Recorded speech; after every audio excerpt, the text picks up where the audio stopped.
በኢትዮጵያ ኦርቶዶክስ ተዋሕዶ ቤተክርስቲያን ቤተክርስቲያን ስራ ምን አወጣህ አንተ ለመሆኑ? ምንድነው ስራ? ምን ሰራህ? ከ10 በላይ ብፁዓን ሊቃነ ጳጳሳት ባሉበት ያረፈ አጽምን በእኩለ ሌሊት ቆፍረው አወጡት። የሰው ልጅ በእኩለ ሌሊት ይቀበራል? ቀብር እንኳን አንድ ሊቀ ጳጳስን አጽም በክብር ካረፈበት ቦታ ቆፍሮ ማውጣት ይሄ ሁሉ ነውር ተፈጸመ። ይሄን ሁሉ ችለን እስከዛሬ ድረስ የቆየ ነው። እርስ በማውደም ተተኪ ትውልድን እምነት አልባ ሃይማኖት አልባ ለማድረግ የምትሰሩ የቤተ ክርስቲያን ሰዎች እጃችሁን ከታሪካዊ ቅርሳችን ላይ አንሱ። ጊዜያዊ ወንበራቸውንና ጥቅማቸውን ለማስጠበቅ ሲሉ የብዙ ሰዎችን ሕይወት ለስቃይ ይዳርጋሉ። ስለዚህ እንደ ትልቅ ጀብድም ይቆጥሩታል። የሚከምደውና የሚገርመው ግን በክርስቲያኑ ሀገር በክርስቲያኑ ደሴት የክርስቲያን ሀገር ተብላ በምትጠራው በኢትዮጵያ ክርስቲያኖች በየቦታው ሰማዕትነት መቀበላችን ብቻ ነው። አስቴር በዳኔ ትልቁ ጥላቸው አንደኛ ኦርቶዶክስ ነኝ ባልሽበት ሰዓት አንቺ መጽሐፍ ቅዱስን ገልጸሽ አታውቂም። ቂጥሽን ገልጸሽ እንጂ መጽሐፍ ቅዱስ ገልጠሽ አታውቂም። አንተ ማማለድ ትችላለህ። እቺ ቅድስት ንጹህ ግን ማማለዳችን ፓስተር ያማልዳል። እኔ እነን ልጅ ሳየው ግን ማንን እንዳስታውስ ልናገራችሁ ፈልጋለሁ። ሐዋርያው ጳውሎስ። ሰላም እንዴት ናችሁ? አዳዲስና ወቅታዊ መረጃዎችን ይዤላችሁ መጣሁ። በትናንትናው ዕለት በተኩስ እርምታ ውስጥ ሆነው ቅዱስ ገብርኤልን አንግሰዋል። ይህ ጉዳይም ብዙዎችን እያነጋገረ ይገኛል። በጣም በሚገርም ሁኔታ የወልሶ ቅድስት ማርያም ቤተክርስቲያንን መንግስት ለኮሪደር ልማቱ አድሱት ቢልም የቤተክርስቲያን አባቶች ግን እናፈርሳለን ብለው ወጣቶች ጋር ግብግብ ገጥመዋል። ወጣቶችም ከዚህ በኋላ ይበቃቸዋል፣ ከዚህ በፊት የአባታችንን አጽም ከመቃብሩ ቦታ በሌሊት ቆፍራችሁ ስትወስዱም ዝም ብላችኋል። ከዚህ በኋላ ግን እኛ ተወያይተን ሳንወስን ምንም ነገር አታደርጉም ሲሉ ሞግተዋቸዋል። ለምእመኑና ለሲኖዶሱም ጠበቅ ያለ መልእክት አስተላልፈዋል። በዚህ ቪዲዮ የምንመለከተው ይሆናል። አባቶቻችንም በኦርቶዶክሳውያን ላይ እየተደረገ ያለውን ግፍ በተለያየ ቦታ እያወገዙ ይገኛሉ። ዮኒ ማኛም ለአስቴር በዳኔ ተገቢውን መልስ ሰጥቷታል። ጎዳና ላይ በፕሮቴስታንቱና በኦርቶዶክሳዊ ወንድማችን ምንድነው የተፈጠረው የሚለውንና ሌሎችንም በዚህ ቪዲዮ በሰፊው የምንመለከት ይሆናል። ለዚህ ቤት አዲስ ከሆናችሁ ቤቱን ሰብስክራይብ፣ ቪዲዮውን ደግሞ ላይክ እና ሼር ማድረጋችሁን እንዳትረሱ። ከሁሉም አስቀድመን ግን የወልሶ ወጣቶች ምንድነው ያሉት የሚለውን እንመልከት። ቤተክርስቲያን ስራ ምን አወጣህ አንተ ለመሆኑ? ምንድነው ስራ? ምን ሰራህ? ከኛ መሰለ ህዝቡ ማወቅ አለበት ነው። አባ ሌላ ነገር የት ነው ያወጣው? መቅደሱ ይፍረስ ወይስ አይፍረስ? እሱ ብቻ አይደለም። ወጣቶች እንድታውቁት የሚያስፈልግ ታላቁ አባት ብፁዕ አቡነ ዲዮስቆሮስ ቅዱስ የተባሉ ናቸው። በፓትርያርክ ደረጃ አጽማቸው በክብር ያረፈው ሌላ ቦታ አይደለም፣ እዚህ ቤተ መቅደስ ውስጥ ነው። ምን እንደሆነ ልንገራችሁ። በፓትርያርክና ከ10 በላይ ብፁዓን ሊቃነ ጳጳሳት ባሉበት ያረፈ አጽምን በእኩለ ሌሊት ቆፍረው አወጡት። የሰው ልጅ በእኩለ ሌሊት ይቀበራል? ቀብር እንኳን አንድ ሊቀ ጳጳስን አጽም በክብር ካረፈበት ቦታ ቆፍሮ ማውጣት ይሄ ሁሉ ነውር ተፈጸመ። ይሄን ሁሉ ችለን እስከዛሬ ድረስ የቆየ ነው። በፍጹም በመነጋገር ይሄን ችግር እንፈታለን ብለን በአጋጣሚ ሆኖ ለሳቸው ከ2 ዓመት በፊት በአካል ተገኝተን አንድ ስምምነት ላይ ደርሰን እንድታዩት ይህ ጉዳይ በግልጽ ለህዝብ ቀርቦ ውይይት ተደርጎበት ይፍረስ ብሎ ህዝብ የሚወስን ከሆነ እኛ በማፍረስ የመጀመሪያው መዶሻ እንደምናነሳ እሳቸው ባሉበት አስረድተን ቀጥሎ ግን የተስማማነው ምንድነው? እሳቸው ቃል አይደለ እውነት አይደለ በፍጹም ህዝብ ሳናማከር የማፍረስ እርምጃ አንወስድም። እኛ ያልነው እናንተ ፈርሱ የልማት ስራ ይሰራ ብትሉ በአክብሮት እንቀበላለን። በፍጹም ለምን ይሄን አላችሁ አንግር። ነገር ግን እኛም ለቅዱስ ቤተክርስቲያን የሚጠቅም ሐሳብ አለ። ይህ ቤተ መቅደስ ብፁዕ አቡነ ዲዮስቆሮስ አንዲት ጀርመናዊት የጀርመን መንግስት አምባሳደር ሚስት 1960ዎች ውስጥ ነው። የጀርመን መንግስት አምባሳደር መቼም ጀርመኖች በእምነት እናውቃቸዋል፣ ፕሮቴስታንቶች ናቸው። የጀርመን የአምባሳደሩን ሚስት አጥምቀው አድነዋት መርሴዲስ መኪና ሸለመቻት። እሳቸው ሁሌም ቤተክርስቲያን ማልማት ስለነበር ዓላማቸው ስጦታ አይደለ ሸጠው ማልማት ፈለጉ። ፈቃዷን ጠይቀው የጀርመናዊቷን የአምባሳደር ሚስት ፈቃድ ጠይቀው መርሴዲስ መኪና ሸጠው የገነቡት ቤተ መቅደስ እግዚአብሔር ይመስገን። ይሄ የአባታችን አሻራ ያረፈበት አሁን ለክርክር አይደለም። እኛ የምንለው ይሄው ነው የምንለው ክርክር አይደለም። ብፁዕ አባታችን ሕያው አሻራቸው ያረፈበት ቤተ መቅደስ ነው። ቆመው የቀደሱበት፣ ቀድሰው ያቆረቡበት፣ ከሁለትና 3 ፓትርያርኮች በላይ መንፈሳዊ አገልግሎት የሰጡበት እንኳን በኢትዮጵያ አይደለም። ብፁዕ አባታችን አቡነ ዲዮስቆሮስ አርበኛ ነበሩ። እንደ ታላቁ ብሔራዊ ጀግና እንደ ክቡር ደጃዝማች ገረሱ ለሀገራቸው ነጻነት የታገሉ በዚያ ምክንያት ብቻ እንኳን አይደለም ማፍረስ፣ እጅ አንስቶ ማፍረስ አይደለም ቢፈርስ እንኳን ታጥሮ ሰማችሁ፣ ቢፈርስ እንኳን ታጥሮ ብፁዕ አባታችን የገነቡት ሕያው ቅርስ እየተባለ ትውልድ ይጎበኛል። ዛሬ እኛ እጅ ላይ የዲዮስቆሮስ ጉዳይ እኛ እጅ ላይ ወደቀና ለዚህ ደረሰ። ቤተክርስቲያን ስራ ምን አወጣህ አንተ ለመሆኑ? ምንድነው ስራ? ምንድን ሰራህ? ምን ሰራህ? ከኔ መሰለ ህዝቡ ማወቅ አለበት ነው አባ። ሌላ ነገር ህዝቡ አውቋል። የት ነው ያወቀው ህዝቡ? ይሄን ያህል ሲገተር ምን ተደረገ? የት ነው ያወቀው ህዝቡ? ለህዝቡና ሰው ገብሪ ይቀጥላል። ወጣቶች መልእክት ያስተላልፋሉ። መንግስትም ቢሆን አድሱት ነው እንጂ አፍርሶ አላለም እያሉ ይገኛሉ። ነገር ግን እኔ እዚህ ጋር ማለት ነው እንደዚህ አይነት ወጣቶችን ሳይ ልቤ በደስታ ነው የሚሞላው። በቃ አንጀቴ ቅቤ ጥጥት ነው የሚለው። በቃ አንጀቴ ይረሳል። የእውነት ነው የምላችሁ። እንደዚህ አይነት ወጣት ነው ማፍራት ያለብን። ለምን ምንድነው የምትሰሩት ማለት መቻል አለብን። አያችሁት አይደል ወጣቱ እንዴት እንደተናገረ። ሉክ አባቶች ቤተክርስቲያኗን ካላፈረስን እያሉ ነው። ወጣቶች ደግሞ አናስነካም፣ የአባታችን ቅርስ ነው፣ አባታችን እንዴት እንደሰራው እናውቃለንና አናስነካም። ከፈረሰም ደግሞ ህዝቡ ተሰብስቦ አምኖበት ነው እንጂ እናንተ ተሰብስባችሁ ወይም እናንተ አውርታችሁ ባላችሁት አይደለም ሲሉ ወጣቶች በዚህ መልክ እየሞገቷቸው ይገኛልና የወጣቶቹን ልበሙሉነት በአባቶችሽ ፈንታ ልጆች ተተኩልሽ አይደለም የሚለው መዝሙረኛው ዳዊት። ስለዚህ በአባቶቻቸው ፈንታ ተተክተው ቅርስን ለትውልዱ እናስረክባለን እንጂ አይፈርስም አሉ። ቁርጠኝነታቸው እንዴት ነው ደስ የሚለው። ሁላችንም ከነዚህ ልጆች ልንማር ይገባል። ሁሌ የምለው እኔ ከዚህ በኋላ የልምድ ክርስትና የለም። በቃ ወጣቶች በልምድ ከዚህ በኋላ የቤተሰቦቻችን እምነት ነው የቤተሰቦቻችን ስርዓት ነው እያል በልምድ የምንከተለው ክርስትና በልምድ የምንከተለው ስርዓት የለም። ጠይቀን መርምረን አሳማኝ ሆኖ ሲገኝ ብቻ ያ ነገር ይሆናል እና እነዚህ ሰዎች አባት ናቸው። ነገር ግን ቤተክርስቲያኑን ሊያፈርሱ ከዛ ደግሞ ሌላ ቤተክርስቲያን ሊሰሩ ብር ሊሰበስቡ ምናምን ነው ያው እንደተለመደው እስካሁን እንደምናየው ማለት ነውና እንቅ አድርገው ግን ይዘዋቸዋል ማለት ነው። ሉክ ምን ብለው መልእክት እንደሚያስተላልፉና መንግስት ምን እንዳለ ደግሞ ከራሳቸው ከወጣቶቹ አንደበት አዳምጡ። መንግስት ያለው አካባቢያችሁን አልሙ ነው። ለማልማት ዝግጁ ነን። ለኮሪደር ልማቱ የሚመጥን ቤተ መቅደሱ የሚታደስበትን ዲዛይን አዘጋጅተናል። ስለሆነም ለብፁዕነቶ እንድናቀርብ ይፈቀድልንና ታድሶ ቅርስ ተጠብቆ ሃይማኖት ተጠብቆ እንዲለማ እንድናደርግ እንዲፈቅዱልን ብፁዕነቶን እንለምናለን። መንግስት ያለው አልሙ እንጂ አፍርሶ አይደለም። ከመንግስት ጋር ለማነካካት መንግስት ቤተ መቅደሱን አፍርሱ ብለውናል ብለው ለማፍረስ ቅድመ ዝግጅታቸውን አጠናቀው ማፍረስ ጀምረዋል። እባኮ ብፁዕነቶ ያስቁምልን። የወሊሶ ሕዝበ ክርስቲያን ቅዱስ አባታችን እባኮ ብፁዕነቶ ያስቁምልን።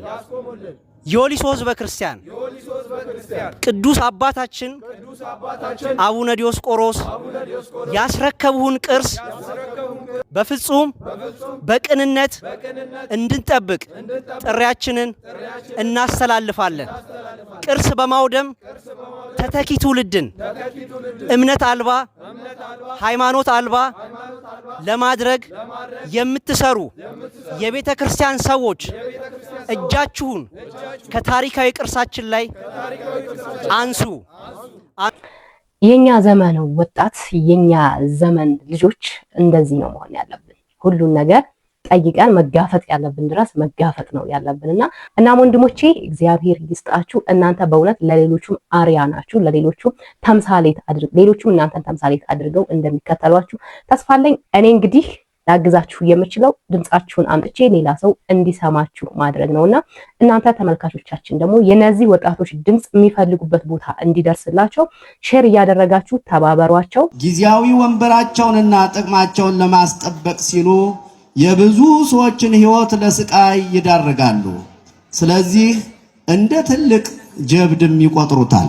አንድ ጊንጥ ወንዝ ለመሻገር ሲፈልግ እንቁራሪትን በጀርባሽ አዝለሽ አሻግሪኝ አላት።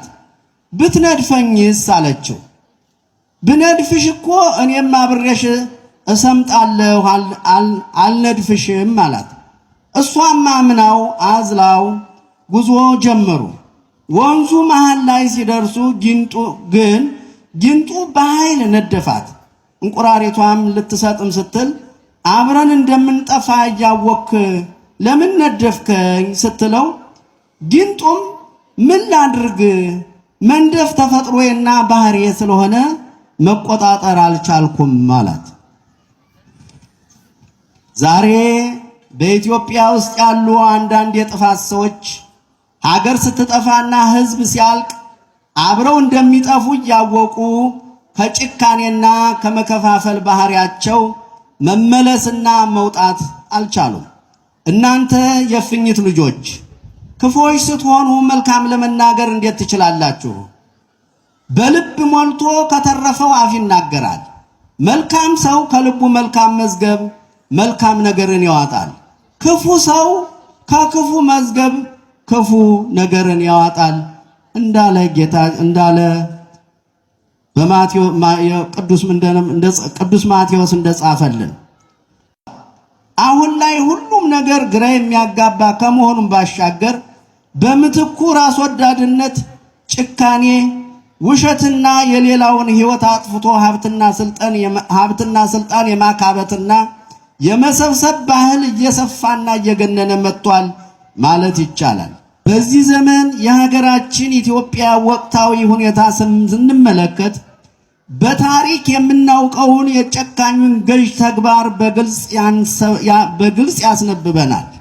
በሀገራችን በየአቅጣጫው የሚታየው አለመረጋጋት፣ የሰላም እጦት፣ የወንድማማቾች ጦርነት፣ መፈናቀል፣ ረሃብና ፍርሃት በየደረጃው ከተቀመጡና ኃላፊነታቸውን በአግባቡ ከማይወጡ ኃላፊዎች አስተሳሰብ የመነጨ ሆኖ እናገኘዋለን።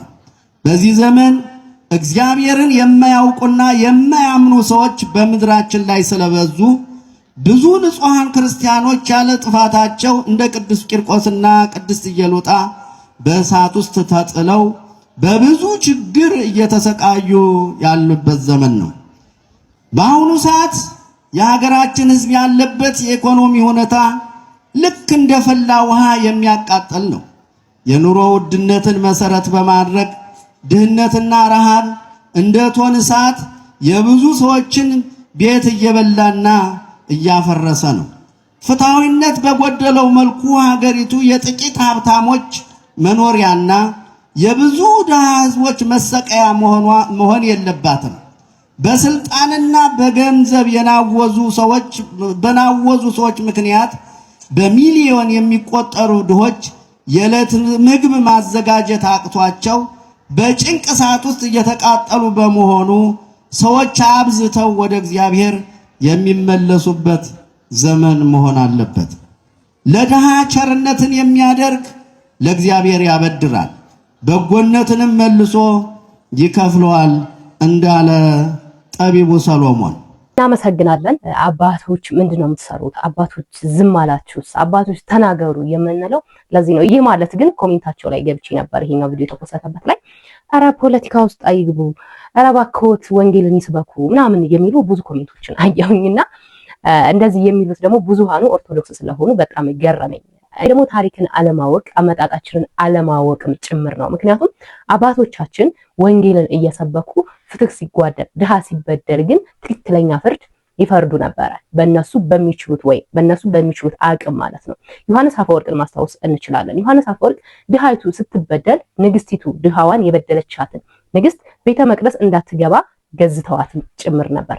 እነ ቅዱስ ላሊበላ ሌሊት እግዚአብሔርን እያገለገሉ ያድሩና ቀን ደግሞ ማን ነው የተበደለው ማን ነው ፍትህ ያጣው እያሉ ይፈርዱላቸው ነበር። ቅዱስ ዳዊትም የጥላታቸውን አንገት ቆርጦ ከእስራኤል ላይ ስድብን አርቆ ነበር።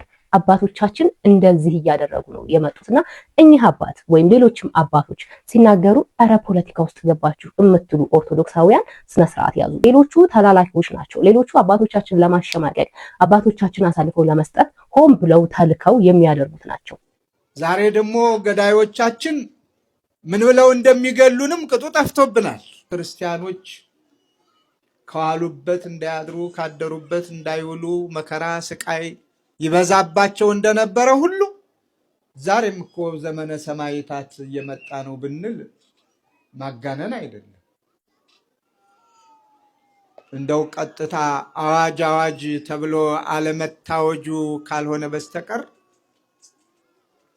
ሰማዕትነቱ በየደጁ ሆኗል። የንጹሃን ደም መፍሰሱ በየደጁ ሆኗል። ክርስቲያን ሆኖ መገኘትም ፈተና አምጥቷል። የሚከብደው ክርስቲያን ሆኖ መከራ መቀበሉ አይደለም። የሚከብደው ክርስቲያን ሆኖ ሰማዕትነትን መቀበሉ አይደለም። የሚከብደውና የሚገርመው ግን በክርስቲያኑ ሀገር በክርስቲያኑ ደሴት የክርስቲያን ሀገር ተብላ በምትጠራው በኢትዮጵያ ክርስቲያኖች በየቦታው ሰማዕትነት መቀበላችን ብቻ ነው። ይሄ ይገርማል። ይሄ ያስደንቃል።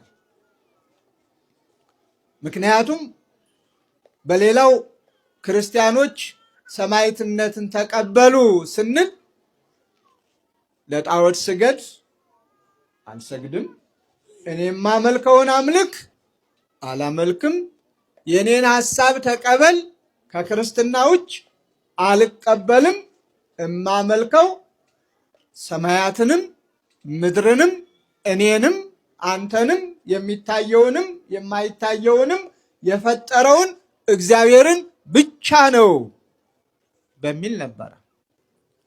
ዛሬ ደግሞ ገዳዮቻችን ምን ብለው እንደሚገሉንም ቅጡ ጠፍቶብናል። በኢትዮጵያ ምድር የክርስቲያኖች መሞት የክርስቲያኖች ሰማዕትነት መቀበል ምን ብለን ስም እንደምናወጣለትም ለኔ አልገባኝም። የዚህ ሳምንት መርዶው ከዕለት ወደ ዕለት ነው። የምስራችን የምንሰማበት ናፍቆናል።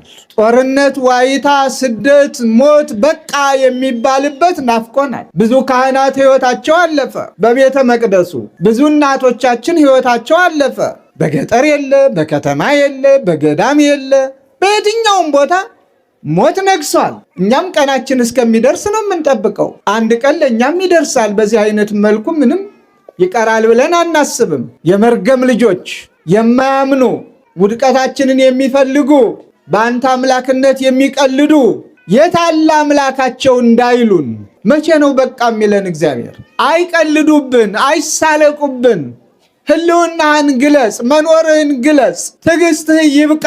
በኃጢአት የሚመላለሱትን በቃ በላቸው፣ ንጹሕ ደም የሚያፈሱትን በቃ በላቸው። እባካችሁ ግፈኞች፣ የሰው ደም እንደምንም የማትቆጥሩት የክረምት ጎርፍ አይደለም። የሰው ደም ሰይፋቸውን በክርስቲያን አንገት ላይ ሲያሳርፉ በበራሪም በተሽከርካሪም በተወርዋሪም በቂም በበቀል የሚኖር ቂምን በቀልን ቋጥሮ እንዲህ ያደረገኝ ያንተ ነው የሚባባል ምን አይነት ትውልድ ነው ነገ የሚተካው? ምን አይነት ትውልድ ነው ነገ ይችን ሀገር የሚረከብ? በእንዲህ አይነት ውጊያም ተሰልፈው ኑ እንዋጋ አላሉንም፣ ግን በያገኙበት ይገሉናል። በያገኙበት ነፃነታችንን የሚያሳጡን በስተዋል። ማስደንገጥ ማስበርገግ ወደ ሌላ በረት ለማስኮብለል ነው። ዛሬም የተዋህዶ ልጆች አትፍሩ ትላለች ቅድስት ቤተ ክርስቲያን። ኦርቶዶክሳዊነት ሞት የሚያመጣ የሚያስከትል ከሆነ የተዋህዶ ልጅ መሆን በየቦታው የሚያስገድል ከሆነ እገሌና እገሌ የማንላቸው በየአቅጣጫው የኦርቶዶክሳውያን ደም እየፈሰሰ ነው። የሟቾችን ነፍስ ይማር። ተራችን እስከሚደርስ ድረስ እግዚአብሔር ያጽናል። ማንም ያውራ ምንም ያውራ፣ ሰይፍም ይምዘዝ የመሳሰለውን ነገር እኔ የክርስቶስ ነኝ ቤተ ክርስቲያናችንን እንጠብቅ። አንዳችን ለአንዳችን ጠባቂዎች እንሁን። መስለው መሳስለው በመካከል የሚገቡትን የክርስቲያን አገር ነች ሀገራችን፣ የክርስቲያን አገር ነች ባልንባት ሀገር ክርስቲያኖች እየተሳደዱ ክርስቲያኖች መኖር አትችሉም፣ ጭራሹን ይባስ ብሎ እናንተ መጤ ናችሁ እኛ ነን የተቀበልናችሁ እየተባል ትናንት በሰራውላችሁ ማታ በሰራውት ቪዲዮ ማለት ነው አህመዲን ጀበል ምንድን ያለን እኛ ነን የተቀበልናቸው ተሰደው መተው አስተናገድናቸው ከዛ እምነታቸውን በዛው አስቀጠሉ ተብሎ ጭራሽ የታሪክ ማጠልሸት ጭምር ተይዟል። መቼ? አሁን በዚህ ሰዓት ማለት ነው የክርስቲያን ሀገር በምትባለው በኢትዮጵያ ላይ ነው ይሄ ነገር እየተፈጸመ ያለው። ታዲያ ይህንን እየሰማን እንዴት ዝም እንላለን? እንዴት ዝም ብለን እንቀመጣለን? ሰምተን ባልሰማ እንዴት እናልፈዋለን? ይሄ ጉዳይስ እንዴት ፖለቲካ ሊሆን ይችላል? ይሄ ነገር ትክክል አይደለም እያልን መጮሃችን ተገቢ ነው፣ ፖለቲካም አይደለም። ይህንን ለማለት ግዴታ ኦርቶዶክስ መሆን አይጠበቅበትም። አንድ ሰው የሆነ ብቻ ሰብአዊ ፍጡር የሆነ ወይም የሰው ሜንታሊቲ ያለው ሰው እውነቱን አይቶ ታሪክን አገላብጦ ይህን ነገር ሊጸየፍና ሊያወግዝ ይገባል። በኢትዮጵያ ኦርቶዶክስ ተዋሕዶ ቤተክርስቲያን የሀዲያና ስልጤ ሀገረ ስብከት የአመካ ወረዳ ቤተ ክህነት የባታራ ቅዱስ እስጢፋኖስ በግፍ ለሚጨፈጨፉት ፍትሕ ለምዕመናኑ ይሁን። እኛ የሰውን አነካም የእኛም እንድነካ አንፈልግም። በዚህ ጭፍጨፋ ላይ የሚሳተፉት አካል ለሕግ እንዲቀርቡ እንፈልጋለን። ለባታራ ቅዱስ እስጢፋኖስ ቤተክርስቲያን ምዕመናን ይሁን። እኛ የተዋሕዶ ልጆች በማዕተባችን አንደራደርም። የእኛ እንድነካ አንፈልግም። የሰውንም አነካም። ፍትሕ ለባታራ ኦርቶዶክሳውያን። እነዚህ ልጆች አየሁኝና መቼም በየቦታው የኦርቶዶክሳውያን ሞት አለ በሁሉም ቦታ። አሁን ይሄ አርሲ እንትና ብለን ስፔሲፊክ ልናደርገው አንችልም። አሁን በየቦታው እየተሰራጨ ነውና እነዚህን ህፃናቶችን አይቼ የሆነ የተዘበራረቀ ስሜት እየተሰማኝ ነው ለመናገር። እነዚህ ልጆች አሁን በዚህ ሰዓት መማር ነበረባቸው፣ ማሰብ ያለባቸው ትምህርታቸው በሃይማኖትም ቢሆን የሃይማኖትን ትምህርት መማር ያለባቸው እድሜ ላይ ናቸው ልጆቹ ላይ ያያችኋቸውና እነዚህ ልጆች ተረድተውት እነሱ እንኳን ማለት ነው በዚህ አቅም ፍትህ እየጠየቁ ይገኛሉ። እነማን? ህፃናቶቹ። አሁንም በድጋሜ በአባቶች ፈንታ ልጆች ተተኩልሽ እንደተባለው ማለት ነውና እነዚህ ልጆች እንኳን ዝም ማለት አልቻሉም። አይደለም ይቅርና ትልልቅ አባቶች ናቸው ብለን የምናስባቸው ሰዎች ማለት ነውና በትናንትናው ዕለት ብዙ ስብከቶችን ሰምተናል። እውነት ለመናገር የተለያዩ አባቶች የሚገራርም ነገሮች ተናግረዋል፣ ናቸውን አሰምተዋል። አንዳንድ አባቶች ያልጠበቅናቸው አባቶች ደግሞ ገና ያ መነኮሳት የከተማ መነኮሳት በሚለው ዙሪያ ላይ ናቸው ያሉት። አሁን መጠየቅ ያለብንን ነገር ማወቅ መቻል አለብን። ሁሉም ኦርቶዶክሳዊ ሳርና ቅጠል ሁሉ ሳይቀር መጠየቅ ያለብን አላማችን አንድ ነው መሆን ያለበት እንጂ የግል ጥቅም ሊያሳስበን አይገባም። እኔ ከጴንጤነት ስወጣ ሙሉ ለእርግማን ነው የተሰበሰቡት፣ ሊረግሙኝ ነው የተሰበሰቡት። አብሮ የጸለየል በሙሉ አብረን ተሰብስበን በቤተ ክርስቲያን እንረግማለን የተባልኩት አደባባይ የእነሱ ፓስተሮች አይደለ እንዴ? አደባባይ ወጥተው እንረግማለን ብለው ፓስተሮቻቸው ሲናገሩ ነበር አደባባይ። አስቴር በዳኔ ትልቁ ጥላቸው አንደኛ ኦርቶዶክስ ነኝ ባልሽበት ሰዓት አንቺ መጽሐፍ ቅዱስን ገልጸሽ አታውቂም። ቂጥሽን ገልጸሽ እንጂ መጽሐፍ ቅዱስ ገልጠሽ አታውቂም። እውነቱን ነው የምነግርሽ። ቂጥሽን ስትገልቢ ነበር እንጂ ኦርቶዶክስ በምትለው ትምህርቷ ስታነቢ ስትከታተይ ትምህርቷን ስትማሪላት አልነበርሽ። አስቴር በዳኔ የነበርሽው ምንድነው? ቂጥሽን ስትገልቢ። ግልጽ ቋንቋ ነው የምነግርሽ። ስትገልቢ ነበር እንጂ ስለ እምነትሽ ተቆርቁረሽ ስለ ሀገርሽ ተቆርቁረሽ ስታደርገው የነበረው ነገር የለም። አሁን አወቅሽ ሲሏት የባሏን መጽሐፍ አጠበሽ። እንዴት የሚገርመኝ የወመኔ መሰብሰቢያ ነው እንዴ ጴንጤነት? አሁን አንደርስታንድ ከጴንጤ ወደ ኦርቶዶክስ የሚመጣው ምን አይነቱ ነው? ጨዋው ነው። ከጴንጤ ወደ ኦርቶዶክስነት መጽሐፍ ቅዱስ ያነበበ ማስተዋል የሚችል መረዳት የሚችል ሰው ወደ ኦርቶዶክስ ይመጣል። ከኦርቶዶክስ የሚሄደው ከአረቄ ቤት ነው የሚሄደው። ይህን እንኳን ማስተዋል ያቅታችኋል እንደ ፕሮቴስታንት ወንድምናቶች? እስቲ ንገሩኝ፣ እስቲ እናንተ ንገሩኝ። ከፕሮቴስታንት ወደ ኦርቶዶክስ ሲመጡ የሚያነቡ ፓስተር የነበሩ ሀሳብ ያላቸው አይዲያ ያላቸው በጣም አድርገው ሲያስተምሩ ስንት ነገር ሲሉ የነበሩ ናቸው።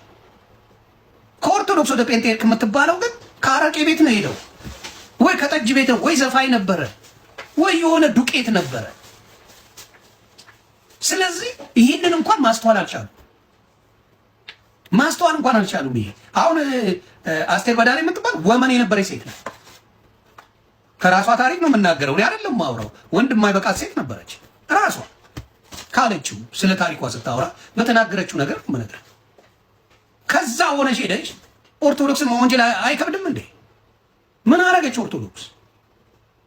ማን የተቀበለው አብይን? ማን ነው አንተ ያለው አብይን? ማን ነው ሲያስከብር የነበረው አብይን? እውነት ኦርቶዶክስ ነው ወይስ እስልምና ነበረ? እውነት ፕሮቴስታንት ነበረ ወይ? አልነበረም። ፕሮቴስታንቶች ፖለቲካ ነው የምትፈልጉት። የምትፈልጉ ፖለቲካ ደግሞ ሱቅ በደረቴ በየቦታ ይከፈትልን። የማንም ወመኔ ወሮ በላ ፓስተር ካልሆንኩኝ ወንድም ሴቱን መጥቶ ልቃሚው የጌታን ስም ካልጠራው ብሎ ያዙ ልቀቁኝ የሚባልበት ነው። ማንም አይጠይቀም። የዘረፋችሁበት እንጂ ያመለከባችሁበት አይደለም። የምትዘርፉበት ቦታ ነው የምትፈልጉት። አሁንም አንቺ የሆነ ቦታ ለማግኘት ነው እቺን ነገር የምትሉት፣ እቺን ነገር የምትንደፋደፊ። ልንገራችሁ እናንተ ዝምባ ኦርቶዶክስ ማለት ልንገሪ ስለማይገባሽ ደንቆሮ ስለሆናችሁ እንጂ ኢትዮጵያ ብቻ ነው እንደ ኦርቶዶክስ ያለው? ልጠይቃችሁ እስቲ፣ ኢትዮጵያ ብቻ ነው ኦርቶዶክስ ያለው? አማራ ብቻ ነው ኦርቶዶክስ? ስለዚህ ራሽያ አማራ ናት፣ ግብፅ አማራ ናት አይደል? ህንድም አማራ ናት፣ ግሪክም አማራ ናት፣ እስራኤልም አማራ ናት። ራይት? አርሜኒያ አማራ ናት አይደለ? ቆዳ እውቀት ሳይኖር ሲቀር ብዙ ጊዜ ያላቸው ችግር ይሄ ነው። አስፍተው ማየት ሲቀራቸው ባዶ ሲገቡ በጥላቻ ሲመረዙ ምኑ ላይ የሆነ ብሔር ላይ ተለጥፈዋል። ከዛ ጥላቻ ትጨምርበታል። የአማራና የኦርቶዶክስ ልጅን ትጨምቅና አማራና ኦርቶዶክስ ከኢትዮጵያ መጥፋት አለበት ብለህ ትሰብካለህ። በዚህ ደግሞ አማራና ኦርቶዶክስን በደንብ የሚጠሉ አሉ ኢትዮጵያ ላይ በደንብ። አንደኛው ወሃቢ የሚባል ዝምባ መስላም አለ። የወሃቢ እስላም በአናት ተተከል አካካ እና እዚህ የብልጽግናው ጴንጤ አለ። የብልጽግናው ኖርማሉ ጴንጤ አይደለም። የብልጽግናው ጴንጤ በጣም አድርጎ አማራን ይጠላል። የብልጽግናው ጴንጤና ወሃቢ እስላም አማራን ለማጥፋት እና ኦርቶዶክስን ለማጥፋት በጣም አድርጎ ይሰራል። እነዚህ ለይተህ ካወቅህ የአማራ ልጅ በደንብ አድርገህ ወገባ ገዳውን ትለዋል። መቼም አፍ ሲከፈት ጭንቅላት ይታያል አይደለም የሚባለው። ዘንድሮ ስንቱን ሰው ተዛዘብን፣ ስንቱን ሰው አየነው። አፋቸውን ሲከፍቱ ለካ ጭንቅላታቸው ባዶ ነው። ምንም ነገር አያውቁም። እኛ ያውቃሉ ብለን የምንጠብቃቸው ሰዎች ለካ ባዶ ናቸው። በዚህ ልክ ቅሌታቸውን እየተከናነቡ ይገኛሉ። ይቺ ሴትዮና አህመዲን ጀበል የሚባሉት ሰው ኮላብሬት አድርገዋል ወይም አንድ ላይ በመሆን ደግሞ ጭራሹ ምክክር ውስጥ ገብተዋል። እየተመካከሩም ነውና የሚናገሩት ነገር ተመሳሳይ ነው። እሱ በወንድ እሷ በሴት ቨርዥን መሆናቸው ነውና ሐሳባቸውም አላማቸውም አንድ አይነት ነው። እነዚህ ሰዎች አሁን ጊዜውም የኛ ነው ብለው የፈለጉትን ነገር ይናገራሉ፣ የፈለጉትን ነገር ያደርጋሉ። የሚከሳቸው የለ፣ የሚጠይቃቸው የለ። እዚህስ የሆነ ነገር ከተናገረ ልክም አድርገው የሆነ እዚህስ ለምንድን ነው ወገን የታሰረው? ለምንድን ነው እንደዚህ ያለው ሲል ልቅም እየተደረገ ይገባል ማለት ነው። እነዚህ ሰዎች ግን በአደባባይ ጥላቻን እየሰበኩ በአደባባይ አንድን ሃይማኖት ከአንድ ሃይማኖት እንዲጋጭ፣ አንድ ብሔር ከአንድ ብሔር እንዲጋጭ እያደረጉ ማንም ጠያቂ የላቸውም። በአደባባይ ይንቀሳቀሳሉ። አንተ ማማለድ ትችላለህ። እቺ ቅድስት ብፁዕ ግን ማማለዳችን ፓስተር ያማልዳል። እቺ የቅድስት ዛሬ ሆነች እናታችን አታማል። ሁለት አይነት ልጅ አለ። ይሄን ልንገርህ፣ አንዱ ዋጋ መክፈል ነው፣ አንዱ ደግሞ ማስታረቅ። አንደኛው ዋጋ መክፈል ያልኩ ኢየሱስ ክርስቶስ ለኛ ማለደ ምልጃ ነው። እኛ ኃጢአተኞች ነን እና ጌታችን መድኃኒታችን ኢየሱስ ክርስቶስ ለኛ ሲል ከሰማይ ሰማይ ወርዶ ተሰቅሎ መስቀል ላይ አዳነን አይደል? ይሄኛ ምልጃ ምን ይባላል? ዋጋ መክፈል። ዋጋ ከፈለ ያው ተግባባን። ላሳይ ጌታችን ኢየሱስ ክርስቶስ ያደረገውን በምሳሌ ላሳይ። እኔ አንድ ሱቅ ላይ ሄድኩ።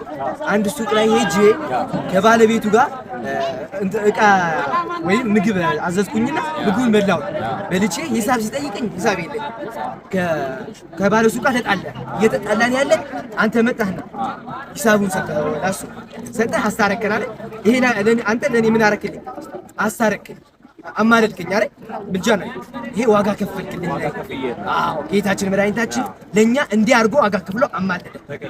እሺ እኔ እናንተ አሁን ደግሞ ሌላኛው ልጅ ደግሞ ልመና ምን ነው? እኔ እናንተ ተጣላን። እኔ እናንተ ስንጣላ ጊዜ እየተጣላን እናት መጣች። ልጄ ሆይ ይሄ ጠብ አያስፈልግህምና እባክህ ታረቅ አለች። እናትን ሰማታለች። እሺ ትላታለች። ከዛ በዚህኛው ምልጃ ታረቅን። የታረቅን ጊዜ ይሄ ምን ይባላል? እሷ ለምናን ያሳረቀች ይችላል። እናቱ እኮ ለምና ያሳረቀች እቺ ልጅት ለልጇ እንዴት ለምን አታማልደን? እኔ ብቻ አይደለም እመቤታችን ቅድስት ድንግል ማርያም ታማልዳለች የሚሉ ከጎኔ ሁኑ። እመቤታችን ቅድስት ድንግል ከጎኔ ሁኑ። በምልጃዋ የምታምኑ ከጎኔ ሁኑ። እሺ አሁን አስረዳኝ። ኦኬ ስሪና ወራብሽ ሁለት ልጅ እኔ ጥያቄ መልስ እሱን ነው የመለስካለሁ። አንተ ታስታርቃለህ ወይ ብሎ ነው የጠየቀኝ። አሁን ያስታርቃል የጠየቅኩ ነው። የመታረቅ ያለ መታረቅ መፍታለ ማርያም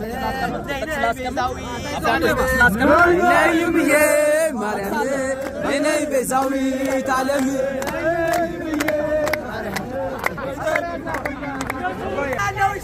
ማርያም አማላጅ ናት።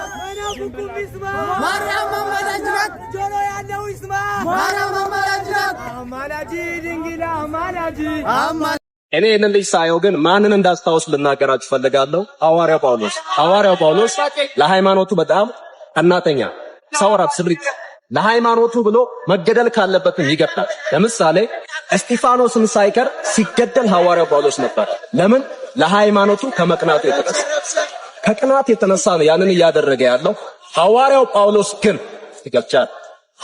ጳውሎስ ግን እውነት የገባው ሲያሳድድ የነበረውን ወንጌል ሌላውን ትቶ ሕግን አስቀምጦ የሰውን ስርዓት አስቀምጦ ወንጌልን ይዞ ነው የወጣው።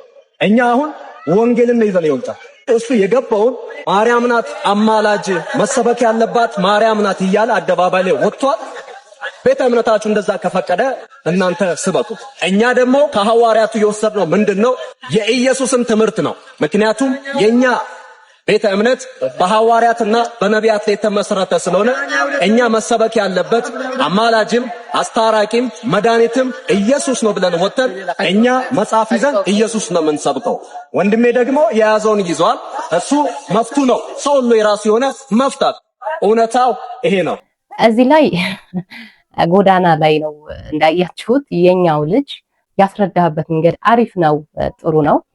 ነገር ግን ድንጋይ ላይ ውሃ ቢፈሰስበት ምንድነው የሚሆነው? ወይም ውሃ ቢወቀጥ ምንድነው እምቡጭ ነው የሚባለው አይደል? ወይንም አውቆ የተኛን ሰው ይቀሰቀሱት አይሰማም። ስለዚህ ዝም ብለህ እየለፋህ እየተጋጋጥክ ነው ያለውና ሲጀመር እሱ በኋላ ላይ የተረዳበት መንገድና ያስተላለፈበት መንገድ አዳምጣችሁታል አይደል? እንዴት አጣሞ እንደዚህ ከሆነ ቤተ እምነታቸው የሚያስተምራቸው እሱ ይዞ የወጣውን አይታችኋል ምናምን ብሎ እንዴት እንትን እንዳደረገው ማለት ነው።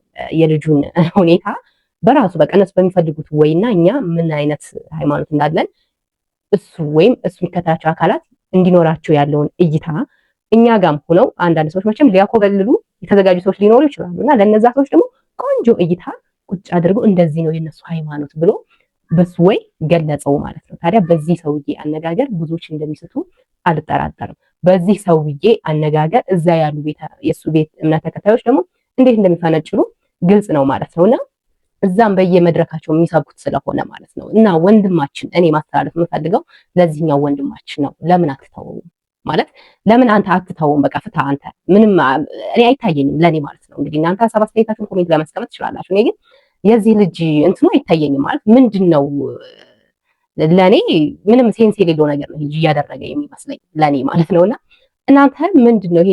እናንተ ሀሳብ አስተያየታችሁን አሁንም ኮሜንት ላይ ማስቀመጥ ትችላላችሁ። ሌላኛው በትናንትናው ዕለት እንግዲህ ገናናውን መልአክ ቅዱስ ገብርኤልን አክብረናል። አብዛኛው ቦታ ዝናብ ነበረ፣ እኛም ያከበርንበት ቦታ ላይ ዝናብ ነበረና ይህንን ዝናብ ተቋቋሙት። ምክንያቱም እና ህፃኑና እናቱ እንኳን የሚፈላ እሳት ላይ ተጥለው ነው አምላካቸውን ያመለኩት እያሉ እየሰበኩ ነበር።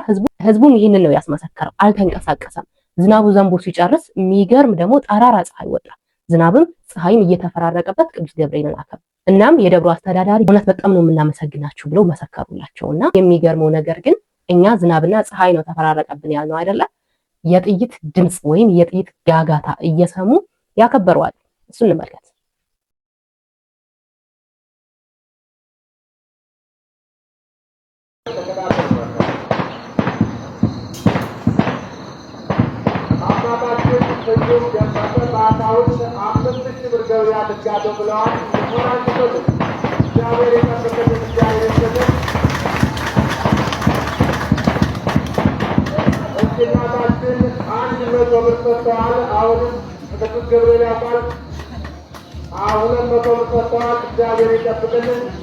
ሰማችሁት አይደለ? በዚህ መልኩ ያከበሩ። ይሄ ነው እውነት ሲበራለ እውነት ሲገለጥ በምንም ሁኔታ ውስጥ ሁን ምስክርነትንና አምልኮትን ትቀጥላለህ ማለት ነው። ፕሮግራማችን ይህንን ይመስል ነበረ። በቆይታችን እንዳተረፋችሁበት አልጠራጠርም። በሌላ በአዲስ ቪዲዮ ተመልሼ እስከምመጣ ድረስ ለዚህ ቤት አዲስ ከሆናችሁ ቤቱን ሰብስክራይብ፣ ቪዲዮን ደግሞ ላይክ እና ሼር ማድረጋችሁን እንዳትረሱ።